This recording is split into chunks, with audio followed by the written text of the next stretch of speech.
थोड़ा झूम भी लिया करो, भगवान का दरबार है। ताली बजा मैया और सभी बोलो उपराज करके मेरे उठे। कोई नहीं बोल रहा है, कितना भी चिल्लाओ।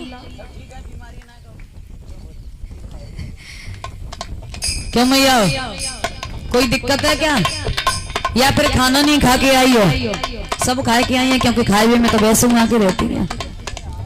मैया बोलो, अम्मा पीछे बैठी हैं, बोल ले हो। अब तो बुढ़ापो है, जब बुढ़ापे में भजन ना करोगी तो फिर कब करोगी? सभी बोले कि मेरे उठे विरह में पीर सखी वृंदावन जाऊंगी।